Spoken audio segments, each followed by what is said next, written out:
Imagine a world where cities grow not outward, but upward. A world where steel and steam defy the very heavens. Where human ambition takes shape in stone and iron, racing toward a realm once inhabited only by birds and clouds. The end of the 19th century. America is on the cusp of a new era, an age of untamed energy, staggering fortunes, and dizzying heights. We think we know the story of America's first skyscrapers. We're told a fairy tale of brilliant architects in starched collars and daring engineers poring over blueprints. But what if I told you that the real story was written not just with ink on paper, but with the sweat, blood, and even the lives of those who dared to build these towers? What if, beneath the gilded facade of the Gilded Age, there lies a truth far grittier and more gripping? This is not just a story of buildings. It's a story of human audacity bordering on madness, of staggering breakthroughs born from the ashes of tragedy, and of dark secrets still hidden in the shadows of these steel giants. Together, we will discover why the title of the world's very first skyscraper is still a matter of fierce debate. We will see how the invention of a simple elevator, demonstrated with the showmanship of a circus act, forever changed the course of history. We will hear of the mysterious and deadly illness that struck down the men who dug the foundations for these giants deep beneath the earth. And we will learn the urban legends that were born on the construction sites themselves, hundreds of feet above the ground, where every gust of wind could be the last. Prepare yourselves. We are embarking on a journey back in time to uncover the secrets that will shake you to your core. This is the story of how America, in a frantic pursuit of a dream, forever changed its face, paying a price that is seldom spoken of aloud. To understand how and why humanities suddenly decided to challenge gravity, we must transport ourselves to the America of the 1870s. The nation was just beginning to recover from the horrors of the Civil War, which had left deep scars on its body and soul. The Industrial Revolution, given a powerful boost during the war, was now gathering momentum with the fury of a steam hammer. Factories and mills smoked from coast to coast. Railroad tracks, like steel arteries, connected the disparate states into a single, pulsating organism. It was a time that the author Mark Twain would later sardonically call the Gilded Age, and the name was incredibly apt. A brilliant, dazzling layer of gold on the surface concealed corruption, social inequality, and a brutal struggle for survival. It was an era of extremes. On one hand, robber barons, titans of industry like John D. Rockefeller, Andrew Carnegie, and Cornelius Vanderbilt amassed fortunes unseen since the days of the Roman Empire. They built themselves palaces on Fifth Avenue resembling French chateaux and hosted balls whose cost could have fed a small city for a year. Their corporations, like Standard Oil and Carnegie Steel, grew at an incredible rate, morphing into gigantic trusts that swallowed entire industries. These new empires needed space.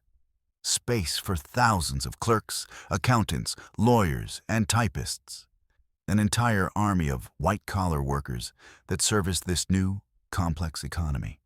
The cities, especially New York and Chicago, became magnets, attracting cattle and people. They were suffocating. Their populations grew exponentially, swelling with millions of desperate immigrants from Ireland, Italy, Germany, and Eastern Europe, as well as countless farmers from the American heartland, ruined and seeking a better life. The streets became impassable labyrinths. Imagine the acoustic and olfactory chaos, the ceaseless clatter of thousands of steel horseshoes and iron-rimmed wheels on cobblestone streets. The piercing cries of street vendors, the roar of steam whistles from factories and elevated trains, all under a thick blanket of coal smoke mixed with the smell of horse manure, sewage, and food being cooked on every corner. In these boiling cauldrons, land became the most valuable commodity. In the business centers, like the southern tip of Manhattan or Chicago's Loop, which was hemmed in by the river and elevated railway lines, it became literally worth its weight in gold. Every square foot cost a fortune, In 1880, a plot at the corner of Broadway and Wall Street was sold for a then staggering $700 per square foot, a price that could buy a massive farm somewhere in Kansas. Businessmen and architects were trapped. Expanding outward was no longer possible. The cities had hit their natural boundaries of rivers and bays. There was only one way left to go. The only way possible: up. But even with all this economic pressure, architectural thought moved slowly, inertially. A cataclysm was needed, a shock that would wipe the old world clean and force people to think in a completely new way. And that cataclysm happened. On the evening of October 8, 1871, in a small wooden barn at 137 DeKoven Street in Chicago, owned by Irish immigrants Patrick and Catherine O'Leary, something went wrong. The popular legend, born from a reporter who later admitted he made it up, claims that a cow kicked over a kerosene lamp. Whatever the true cause, a spark from a chimney, a carelessly tossed cigar, or something else, the result was apocalyptic. That year had seen an unusually dry summer, and the entire city, built predominantly of wood, was like a tinderbox. A strong southwesterly wind fanned the flames into a firestorm. This fiery hurricane, as eyewitnesses called it, leaped across the Chicago River, devouring everything in its path. Wooden sidewalks, houses, shops, luxurious hotels, opera houses, churches, even stone and brick buildings, considered fireproof, could not withstand it. Their interiors were gutted, leaving only blackened shells. The Great Chicago Fire raged for nearly 3 days. When the smoke finally cleared, it revealed a scene comparable to the ruins of ancient Rome. An area of 4 square miles, including the entire prosperous business district, lay in ashes. More than 300 people died. 100,000 were left homeless. It was a national tragedy. But for the ambitious architects and engineers of Chicago, it was a unique, unprecedented chance. Before them lay a blank slate, an opportunity to build a new city, a city of the future, from the ground up. And it had to be built with new, fire-resistant materials. Wood and brick had shown their vulnerability. The city authorities issued new, stricter building codes that encouraged the use of iron, steel, stone, and terracotta. Chicago became a gigantic architectural laboratory, where the boldest ideas could be brought to life immediately. It was on these ashes, born of this tragedy, that the first skyscraper was destined to rise. Until that moment, the height of buildings was limited by a fundamental law of physics, a law as old as time is old. Traditional structures, from the Egyptian pyramids to European cathedrals, were supported by load-bearing walls. The entire weight of the building, the floors, the roof, the furniture, the people, was transferred to the ground through the mass of the exterior and interior walls. This meant that the higher you wanted to build, the thicker the walls at the base had to be. Take, for example, one of the last great buildings constructed with this technology, the 16-story Monadnock building in Chicago, completed in 1891. To support its colossal weight, the brick walls at its base are nearly 6 feet thick. Because of this, the windows on the first floor resemble the arrow slits of a medieval castle, and the interior space is dark and cramped. This was the limit. Humanity had hit a brick ceiling. To break through it, an engineering revolution was required, and that revolution was already knocking at the door, composed of 3 key elements that, together, made the impossible possible. The first and most important element was the steel skeleton frame. The idea, simple in its genius, was to completely rethink what holds a building up. Instead of relying on massive walls, a building could be supported by an internal skeleton, or frame, assembled from vertical steel columns and horizontal steel beams, rigidly connected. Imagine a cage or a lattice structure. It was this skeleton that now carried all the loads, both static, the weight of the building itself, and dynamic, the weight of people, furniture, the pressure of the wind. In such a construction, the walls were completely freed from their load-bearing function. They became a lightweight curtain, or as architects call it, a curtain wall, which was simply attached to the frame and protected against the weather. They could be made of thin brick, lightweight terracotta panels, or, most revolutionary of all, large panes of glass. This solution not only allowed for building to almost unlimited heights, but also had enormous economic advantages. It freed up vast interior space, making rooms bright and airy, and it significantly sped up construction. But where would all this steel come from? Until the mid-19th century, steel was an incredibly expensive, almost precious material. It was produced in tiny quantities in crucible furnaces and used to make the finest swords, razors, and surgical instruments. For construction, they used cast iron, strong in compression but brittle in tension, and wrought iron, more ductile but not rigid enough. Everything changed in 1856, when the English inventor Henry Bessemer introduced his converter to the world. It was a giant, pear-shaped vessel lined with refractory brick that performed true magic. Molten pig iron was poured into it, and then, through special holes in the bottom called tuyères, air was blown in under immense pressure. The oxygen in the air reacted with the excess carbon and other impurities in the iron, burning them off in a violent reaction.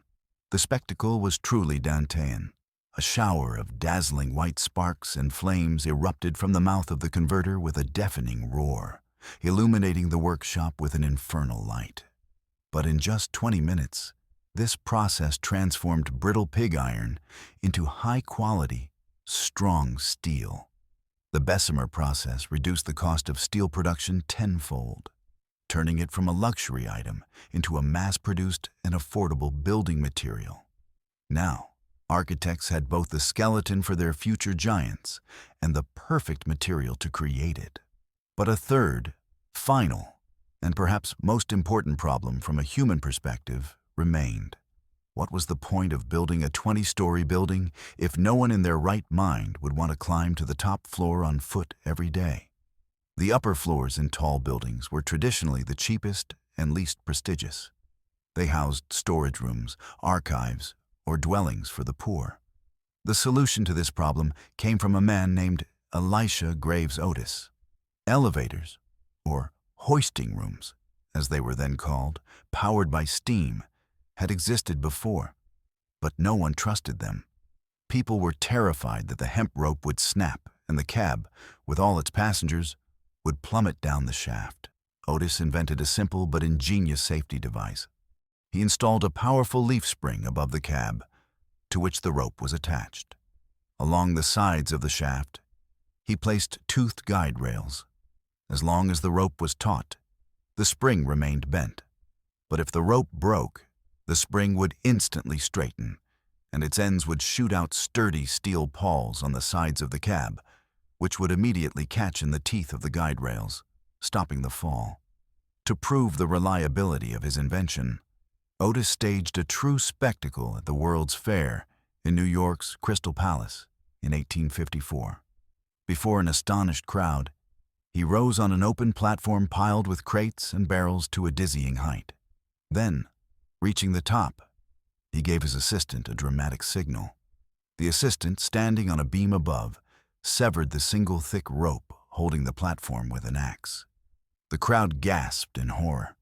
The platform jerked, fell a few inches, and then, with a sharp screech, came to a dead stop. Otis, standing in the middle, calmly removed his top hat and bowed to the stunned audience with the now historic word, "All safe, gentlemen, all safe." This brilliant publicity stunt changed everything. The safety elevator transformed the upper floors from a curse into a privilege. Now they offered the best views, more light, cleaner air, and less street noise. They became the most expensive and desirable office and residential spaces. The three pieces of the puzzle, the steel frame, cheap steel, and the safety elevator, had come together.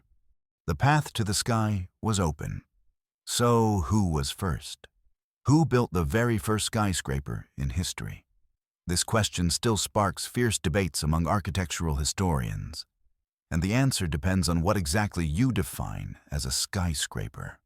But most agree that the honor belongs to a building that appeared in the fire-reborn Chicago. It was the Home Insurance Building, designed by the engineer and architect William LeBaron Jenney, and built in 1885. Outwardly, it didn't look like a skyscraper in our modern understanding. 10 stories. Later expanded to 12, it was rather squat, with a classical facade of brick and granite. But its true revolution was hidden inside. Jenney was one of the first to apply the idea of a metal frame to support not only the weight of the floors, but also the weight of the exterior walls. However, his structure was not fully steel as we know it today. It was a hybrid.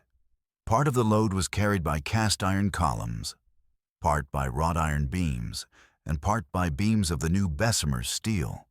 Moreover, some of the brick piers, especially in the rear of the building, still performed a load-bearing function, as if to back up the innovative frame. Because of this hybrid nature, some critics refuse to call it the first true skyscraper, pointing to later buildings with a complete steel skeleton. But it was the Home Insurance Building that became the proof of concept.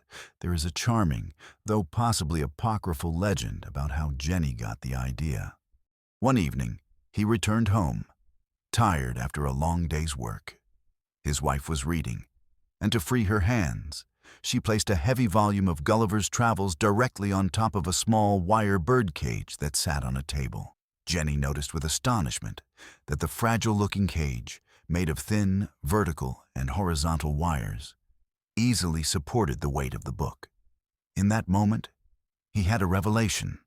If this tiny, lightweight frame could support such a load, then a powerful frame of iron and steel could support the weight of an entire building.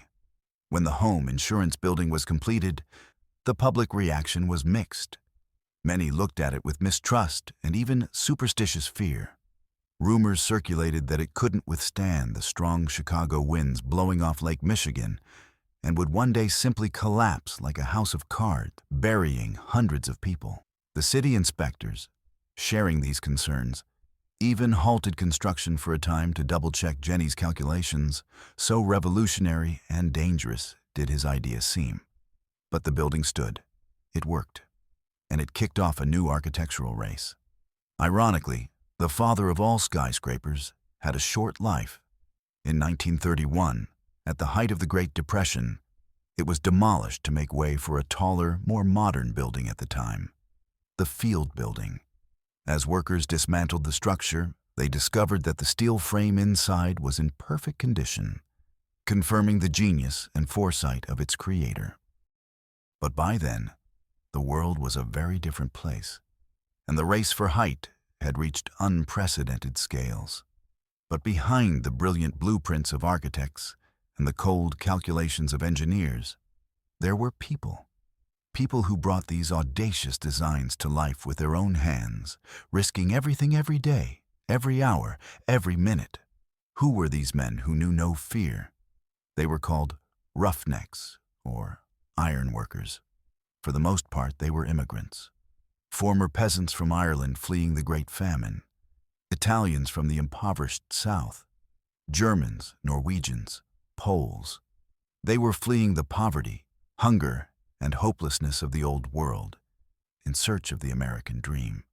Many of them didn't speak English and had no education, but they possessed extraordinary physical strength, endurance, and a desperate courage born from a lack of options. They were building America, but America itself saw them as little more than anonymous labor. Among them was one group that became a true legend in the construction world. They were the Mohawks, Native Americans from the Kahnawake Reserve, near Montreal, Canada. In the late 1880s, a construction company hired Mohawks to work on a bridge over the St. Lawrence River. Foremen noticed with amazement that the Indians, unlike the white workers, were completely unafraid of heights. They walked along narrow beams with ease and without the slightest hint of dizziness. balancing over the swirling water as if they were born to it. This unique ability quickly became known, and soon they were being recruited for the most difficult and dangerous high-altitude jobs in New York. For some inexplicable reason that is still debated by anthropologists, be it a genetic predisposition or a cultural upbringing, the Mohawks seemed to have a complete absence of the fear of heights. They moved along narrow steel beams hundreds of feet in the air with the grace and confidence of tightrope walkers. What was a soul-chilling nightmare for others was just a job for them.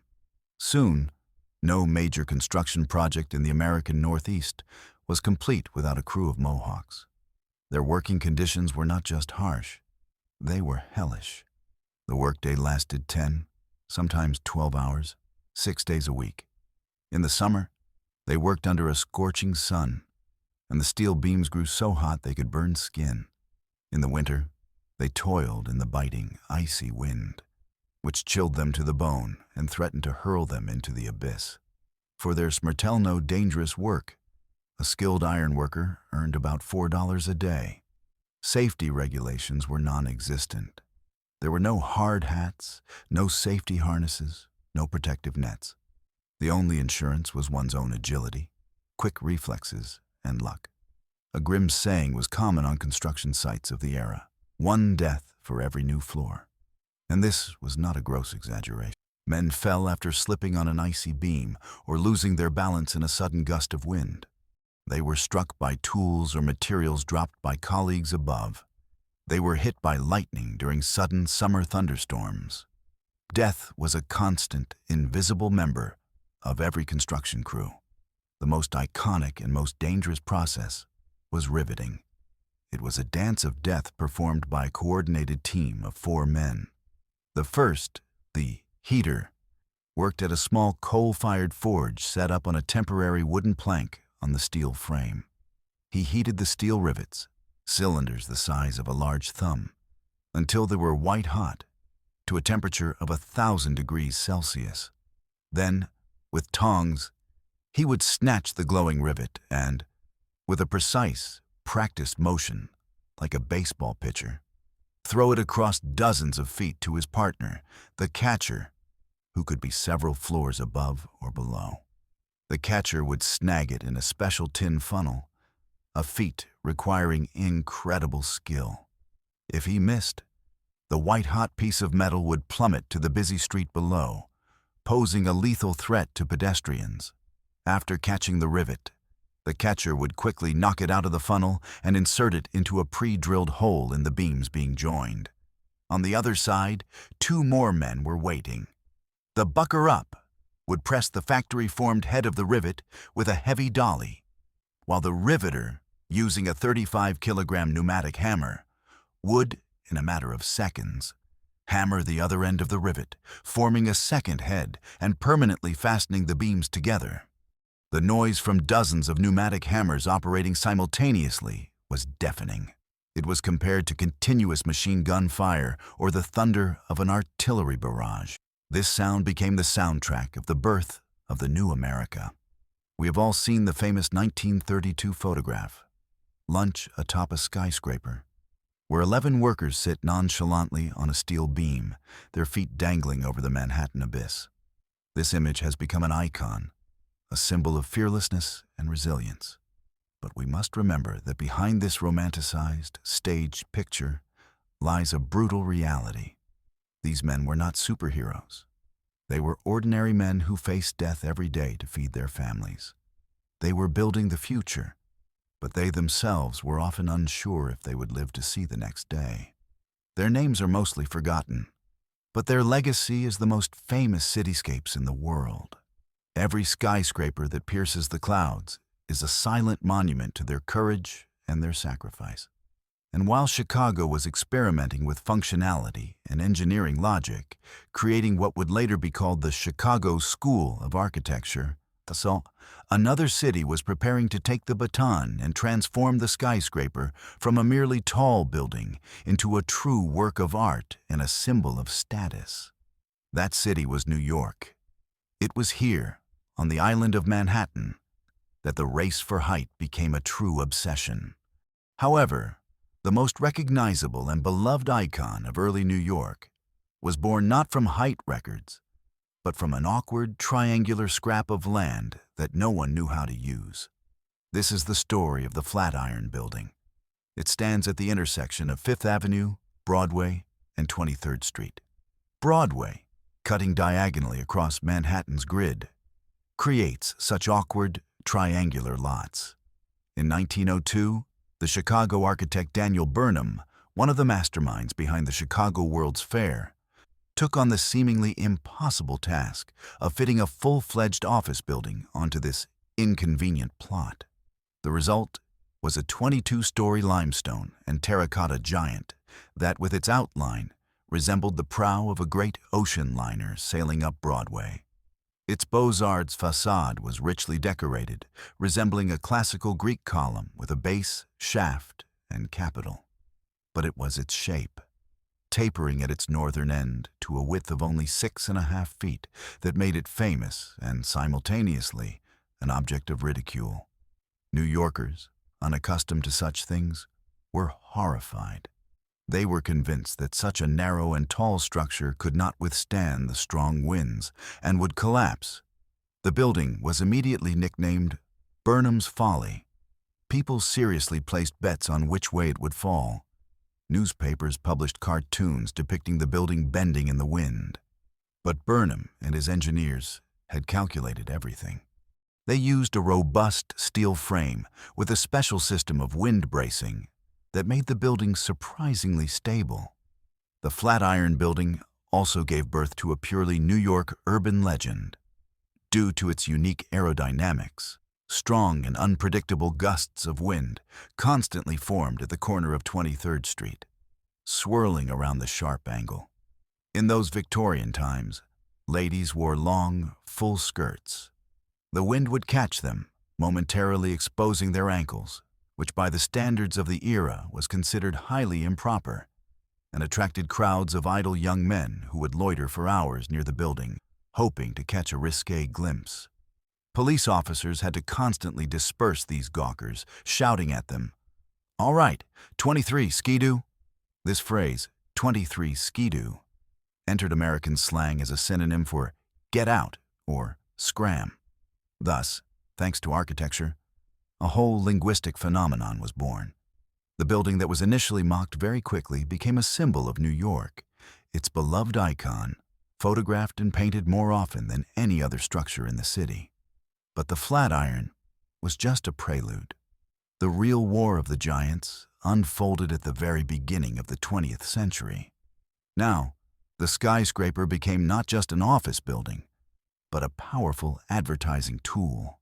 Large corporations, newspaper publishers, and insurance companies realized that the tallest building in the city was the best advertisement money could buy. It was visible from everywhere. It was printed on postcards. It became a landmark shown to tourists.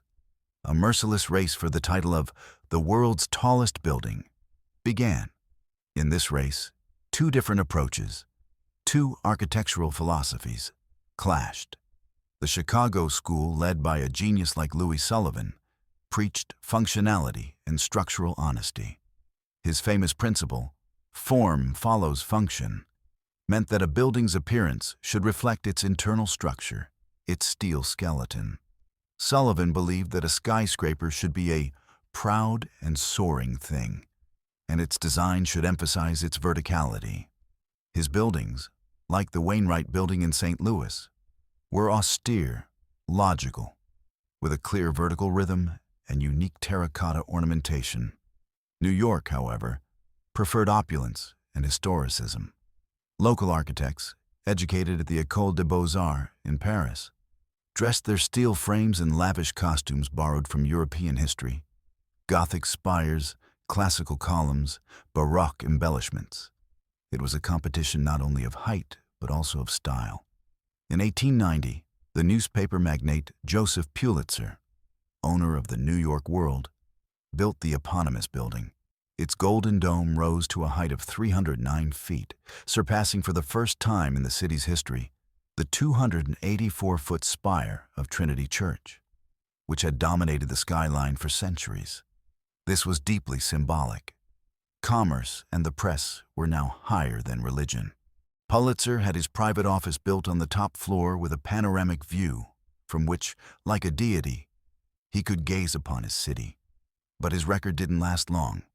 In 1899, the Park Row building was completed, reaching a height of 391 feet. Then, in 1908, came the Tower of the Singer Company, manufacturer of sewing machines.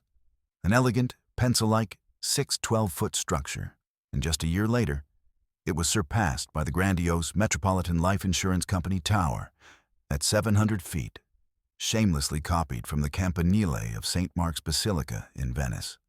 It was crowned with giant clocks, and at night a powerful searchlight was lit at its peak, serving as a beacon for ships.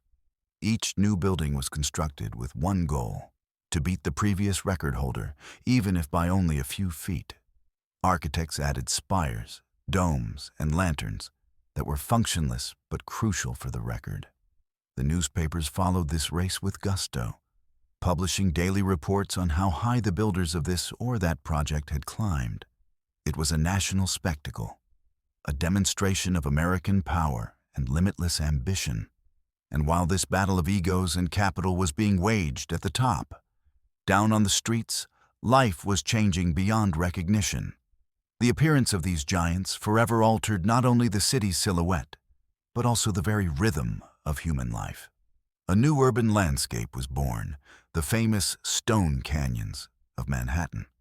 The streets, squeezed between the sheer walls of 20, 30, and even 40-story buildings, turned into dark, windy gorges where the sun rarely penetrated. The feeling of a person on such a street was twofold. On one hand, there was awe at the power and majesty of human genius. On the other, a sense of being crushed, of being a tiny grain of sand in this world of stone and steel. The skyscrapers gave birth to a new social caste, the army of white-collar workers. Tens of thousands of clerks, stenographers, and managers streamed into these office factories every day. This changed everything. An entirely new infrastructure was required to transport this mass of people to and from work. It was the skyscrapers that spurred the rapid development of public transport. The construction of new subway lines dug directly under the streets and elevated trains that thundered over the heads of pedestrians. A new culture of daily life also emerged. The concept of lunch, a quick midday break, was born. Around the business districts, in expensive cafes, automated cafeterias called automats, and diners sprang up like mushrooms, ready to feed this ever-hurrying army of employees. Moreover, the skyscraper also changed the gender composition of the workforce. The invention of the typewriter and the telephone created a huge demand for female operators and secretaries, the so-called typewriter girls. For the first time in history, a huge number of women left home for work, which was a first step toward their economic independence. But progress had its dark side. The city began to suffocate not only from overpopulation, but also from a lack of light and air. The giant shadows cast by the new buildings blanketed entire blocks, plunging them into perpetual gloom. Property values in these shadow zones plummeted, and life there became dreary and depressing. The culmination was the scandal surrounding the new Equitable Life Assurance building, constructed in 1915. It was a true monster, a massive 40-story block that occupied an entire city block and cast a shadow 4 blocks long, depriving thousands of people of sunlight. Public outrage was so great that the authorities of New York realized that if they didn't intervene, the city risked turning into a dark and unhealthy labyrinth. This led to the passage of the 1916 Zoning Resolution, the first of its kind in American history. This revolutionary law stipulated that as a building rose in height, it had to narrow, ceding space for light and air. Architects now had to design buildings with stepped setbacks. It is to this law that we owe the appearance of the famous wedding cake silhouette of the New York skyscrapers of the 1920s and 30s, such as the Chrysler Building and the Empire State Building. The city was trying to find a compromise between the unstoppable urge to build upward and the right of its citizens to a breath of fresh air and a ray of sunlight. The skyscrapers changed not only architecture, but also legislation itself, forcing society for the first time to think about the environmental and social consequences of its ambitions. What, then, is the legacy of these first titans? It is everywhere. It is in the very DNA of every modern metropolis, from Shanghai to Dubai. The principles laid down in the late 19th century in Chicago and New York, the steel frame, verticality, the elevator, the concentration of business, have become the universal language of global architecture. The race for height, which began with the modest 10-story home insurance building, continued into the 20th century, giving birth to the icons of Art Deco, and then the super-tall glass towers of the 21st century. But looking at these modern, gleaming marvels of engineering, it is important to remember where it all began.